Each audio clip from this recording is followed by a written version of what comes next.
नट्टू एक बड़ा ही आलसी लड़का था। वह पढ़ाई में बहुत कमज़ोर था और वह पढ़ाई में कमज़ोर होने की वजह से अपने एग्ज़ाम में फ़ेल हो जाता था। अपनी माँ से झूठ बोलकर वह पैसे ले लिया करता और अपने दोस्तों के साथ घूमता और समय बर्बाद करता था। एक दिन स्कूल से छुट्टी होने के बाद नट्टू शाम के समय घूमने निकला। उसने सोचा, क्यों ना पहले नाश्ता कर लिया जाए। ये सोचने के साथ वह एक होटल में चला गया। मुझे नाश्ता दे दो। होटल से बाहर आने के बाद उसने सोचा, मुझे आज सिनेमा जाकर मूवी देखना है।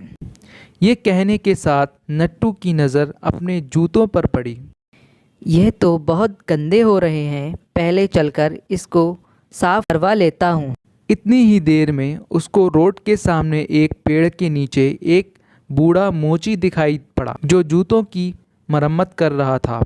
तो नट्टू तुरंत ही उसके पास जाकर बोला, मुझे अपने जूते पे पॉलिश करवाना है, क्या तुम कर सकते हो?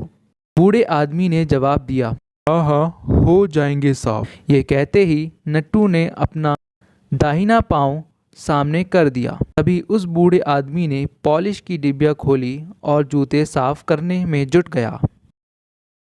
इतनी ही देर में उस बूढ़े आदमी का बेटा वहाँ आया। उसका नाम अमन था।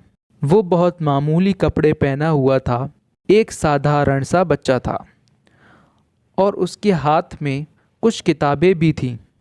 वो स्कूल से सीधा अपने बूढ़े बाप का हाथ बटाने के लिए आया था। उसने अपनी किताबें एक जगह रखीं और अपने पिता से बहुत खुश होकर बोला, बापू, अब आप उठ जाओ। दिन भर काम करते करते तुम बहुत थक गए होगे। अब ज़रा आप आराम कर लो। सर के जूते मैं साफ़ कर दूंगा। बूढ़े आदमी ने जवाब दिया, ठीक है बेटा, मैं चलता हूँ। ये कहते ही मोची खड़ा हुआ और अपने घर की तरफ चल दिया। ये सब देखकर नट्टू बहुत अफसोस में पड़ गया। उसने पूछा, क्यों भाई, क्या तुम कहीं पर नौकरी करते हो? जी नहीं भाई, मैं तो पढ़ाई करता हूँ। उसके बाद भी तुम ये नीच काम करते हो, क्या तुम्हें शर्म नहीं आती?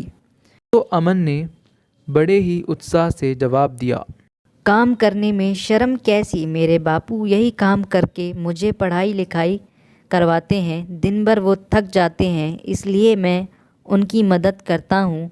उनकी हर तरह से मदद करना मैं अपना कर्तव्य समझता हूँ। दुनिया में कोई काम छोटा नहीं होता। जो बच्चा मेहनत करता है वो ही बड़ा होकर कामयाब बनता है। उस लड़के की ये बात सुनकर नट्टू बहुत अफसोस में पड़ गया, जैसे आसमान धरती पर गिरा हो।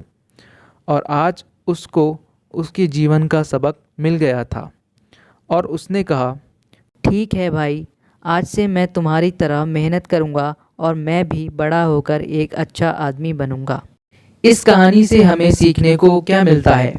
तो इस कहानी से हमें सीखने को मिलता है कि कोई भी काम छोटा या बड़ा नहीं होता। हमें अपनी ज़िंदगी में मेहनत करना चाहिए, तभी हमें उसका फल मिलेगा।